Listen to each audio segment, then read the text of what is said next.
Hello, everybody. Buddy Webb, Midland, Texas. Got a little video I'm going to do for you today. I think you'll find it real interesting. Titled here, Murdered Odessa Doctor and Money Laundering. I saw this old guy parked in front of the neighbor's house in a dark green Jaguar. Looked like a doctor. I thought it was suspicious, so I took a picture of it in 2014. I wondered if he was connected to the crimes.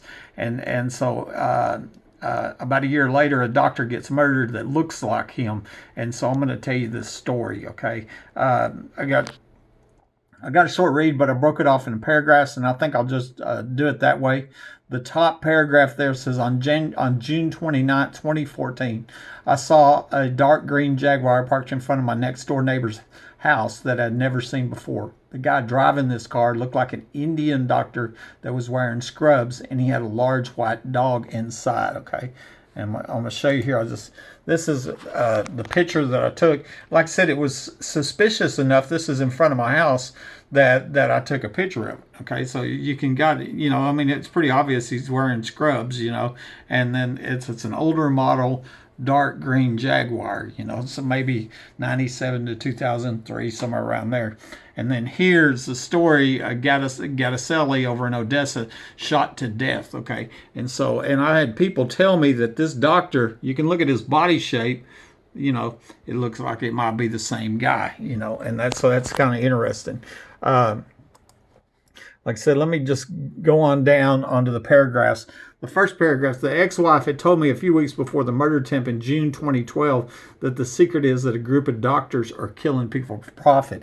I testified to that in court at the protective order hearing in December 18, 2013. I've also told the DHS, I've told the sheriff, I've told DPS, I've told anybody that will listen, because I think this is one of the most important parts of this crime ring here.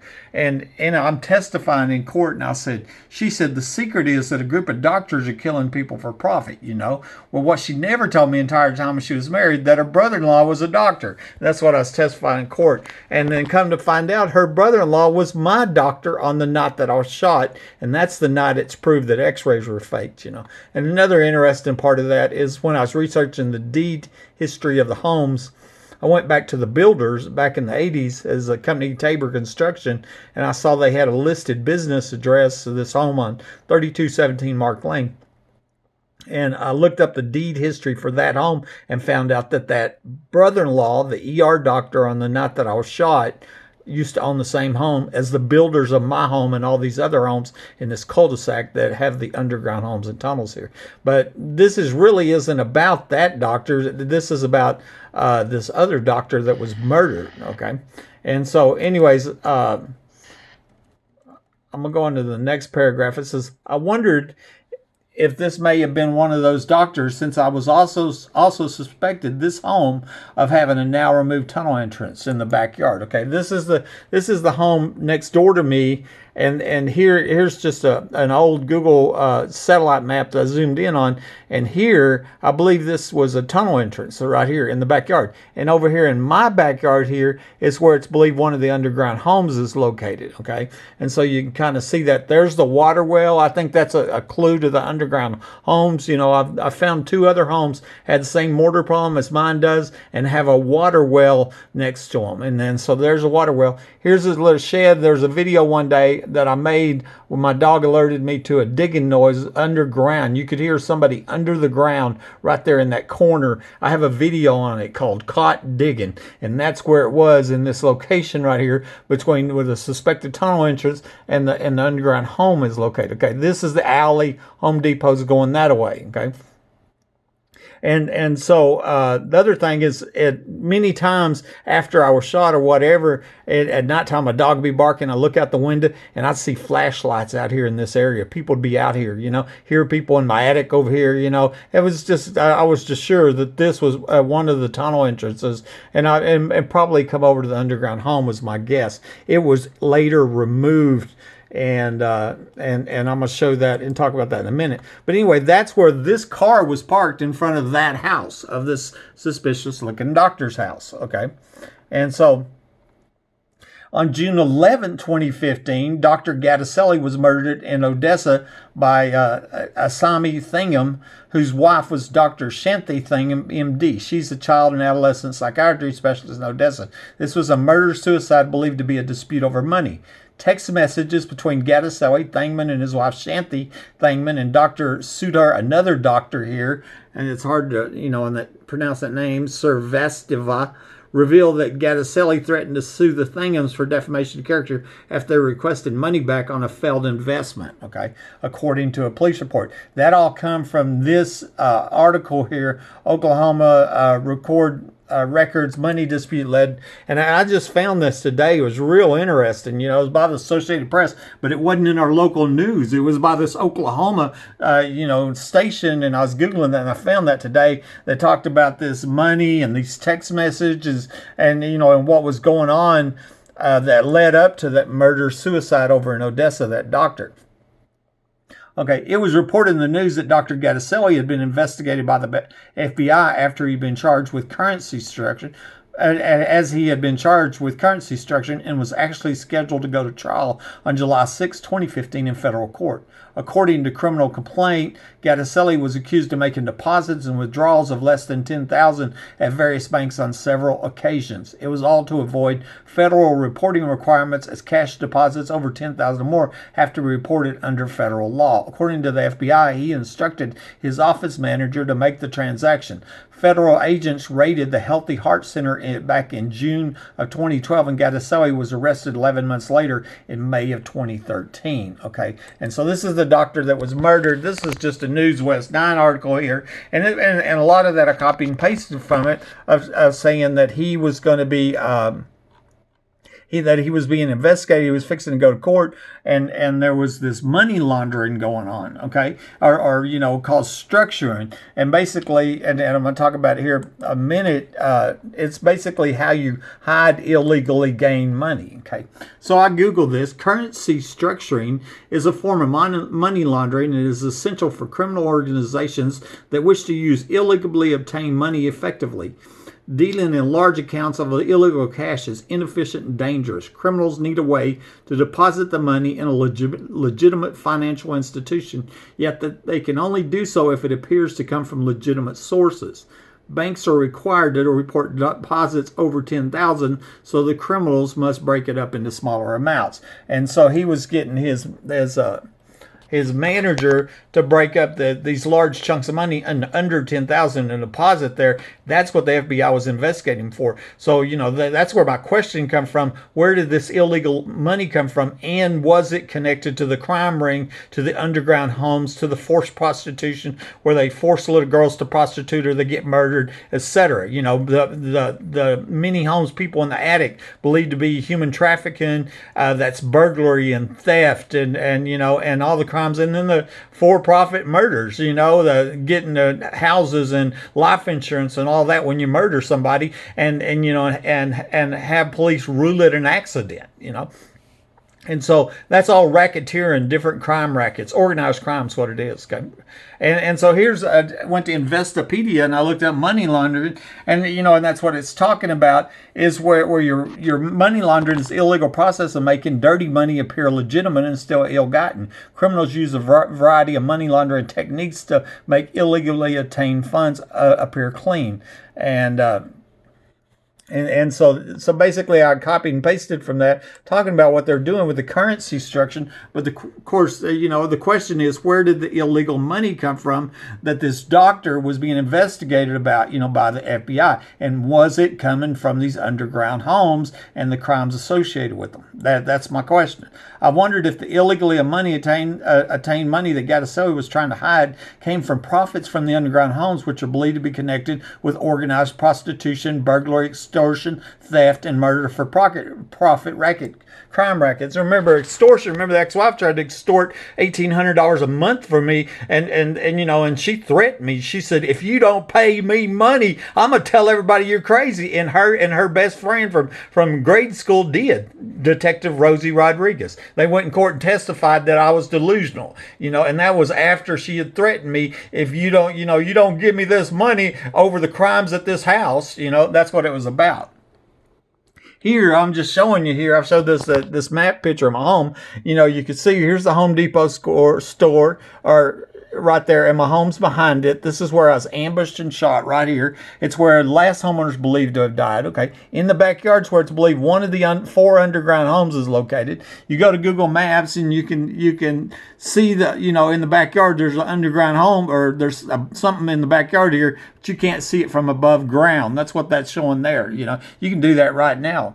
And you know, and then I was showing the suspected tunnel entrance in the neighbor's backyard. This tree got removed right here. I'm starting to talk about where I was back here with Homeland Security, showed them where this human trafficking murder tunnel was at, and they poured concrete 2 weeks later, and then all the many people documented. Rhonda Denman Rogers told me underground facilities half block away. A phone call recorded, a woman said there was 3-bedroom, $1 million underground homes. Ricky Ronaldo said he used to live in my home. He used to go in the tunnels under it. Layla O'Brien, she worked on this project. It was put in for George H.W. Bush at 1987, $7.35 million, etc. A sheriff, guy running for sheriff, Joe Lozano, secretly recorded saying our last sheriff used to hang out in the underground homes here, you know. And then we have the police report showing Officers Davis, Dickey, Chadwell, Angel, and Hale enter at my home, and they wasn't seen arriving on the security camera. They were obviously come in from the tunnel, and that is here going to my house on the night that I was shot by somebody under my home. Angie McGee Hurley, the woman that told me about the young girl murdered at the oil show party, obviously in the underground homes, right? They could talk to her. Google Maps showing that large bunker in the backyard, you know. A video, concrete being poured, 2 weeks after I showed DHS, Screenshot of Lance Eggleston saying, we have access to your residence at all times. Nobody will ever believe your story. You will be silenced, not if, but when. Well, obviously, Lance knows where it is, right? And, and so these were just some of the facts, some of the, documented testimony. Law enforcement could expose that. They could solve multiple murders, stop these crimes. But this is what I was wondering, if this illegal money was gained from. And I was just trying to put all this together, because remember, the ex-wife told me there's a group of doctors that are killing people for profit. And then you got a doctor who looks like he's laundering illegal money, and it may be the same doctor that showed up in front of my house a year before he's murdered, okay? The timing was interesting, too, because right after I saw this doctor, it appeared the cover-up started happening. The underground tunnel entrance was removed, the underground sudden link cable was disconnected, and 2 of the secret police died. It's like a checklist somebody was checking off, okay? So just dated, that one's June 29, 2014. And people told me, they said that people that knew Gadasalli said that looked like him. I think it looks like him too, And then 9/22/14, 3 months later, the Suddenlink cable in my alley's disconnected. I had noticed there was a cable coming down going into the ground, and all the cables to the house go above ground. And I contacted Home Depot, and they said, no, we absolutely do not have Suddenlink coming to our building. And so here's a cable coming in the ground by a Suddenlink cable, TV, coax, whatever, and nobody can tell me where it goes from, and I'm posting on Facebook about it. I believe it goes over here in the underground home in the backyard. The Suddenlink was providing them, underground homes when they rape, so they can have something to watch when they rape and murder little girls and they won't prostitute, at big oil show parties. But anyways, these 2 trucks pulled up. I got a picture of them, and I went out there and talked to them, and they told me they had a disconnect notice for the mystery Suddenlink. The date, 9/22/14. 3 months after that Jaguar was seen in front of my house. And then here the next month, October 9th, 2014, secret police and Midland Sheriff Deputy Mike Naylor happens to die in the line of duty, right? And guess what? He was the second person to show up in my house minutes after a premeditated capital murder attempt. He wasn't dispatched. His name wasn't on the police report, and it took 6 years to get identified. And he was following Martin County Sheriff John Woodward. That's the first one that showed up. A sheriff from a whole nother county shows up at my home after a premeditated capital attempted murder without being dispatched. Took 6 years to get them identified, and now Daylor's dead. But look at the timing of what happened, okay? That's the point I'm making. Look at this timing. Boom, boom, boom. And then 3 months later, another secret police and MPD K9 police officer, Chad Simpson, dies, okay? He was inside my house. Once again, he was caught on camera. He wasn't wasn't dispatched. His name wasn't on the police report, And interestingly, 2 days before this, he was supposedly murdered. He murdered his wife, killed himself, supposedly. I had posted this on my Facebook called Rape and Murder. It was a story about the young girl being murdered at the underground oil show party. So 2 days after I posted that story about the murder of the girl at the oil show party and his picture, he goes on to murder his wife and kill himself, supposedly. Some people have wondered, if Naylor and Simpson wasn't murdered to cover this up, Okay. And then finally here, last one. Between 10/2/14 and 4/28/16, the suspected tunnel entrance in the next door neighbor's backyard was removed. Okay, and that's what I was showing you. That's where that car was parked in that neighbor's tunnel entrance. These are Google Earth dated maps. Okay, and so I just went back in time, and let's just start from the beginning. The first one I got a screenshot is from March 2008, okay? This is about 7 months before Mike Lahan, the previous owner, was suspected of being murdered here, and the suspected tunnel entrance in the neighbor's backyard wasn't installed yet. See, I've got an arrow pointing to it. It's not there, okay? So we're looking at the install and the removal dates, okay? The next picture on December 5th, 2009, somewhere between them two dates, the suspected tunnel entrance in the neighbor's backyard was installed. This was the time when it was believed that Mike Lahan was murdered here, but it's unknown if this was there when he died. So the question was asked. I don't know if they had put this tunnel entrance in and then Mike died, or when all I know it was between them two dates, But I wondered if that tunnel entrance had a connection to the murder of the last homeowner. Okay, and then here, we're in September 2014. Now, I'm shot in January 2012, okay? It said the suspected tunnel entrance can still be seen in the neighbor's backyard. I'm showing it, okay? It's dated. We know it's still there. And all this time, I'm having people break in my attic and break in this home. Remember, I was ambushed and shot by somebody under my home. Burglar alarm's going off the attic, okay? But then here we hit April 2016, okay? And it's gone, okay? It's gone. It's no longer there. They took it out. And what was happening is I was posting about it on Facebook, Also, there's a tree missing. Look, see, tree's gone. And that's where another suspected tunnel entrance is. They ended up pouring concrete there. I got that on camera.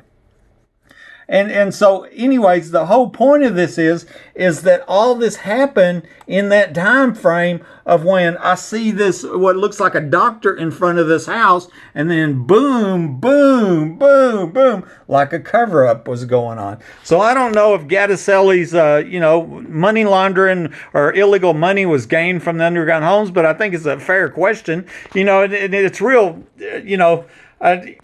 law enforcement should have exposed these underground homes a long time ago. There's lots of evidence and multiple murders connected to them, and it's just outrageous is what's going on here. Buddy Webb, Midland, Texas.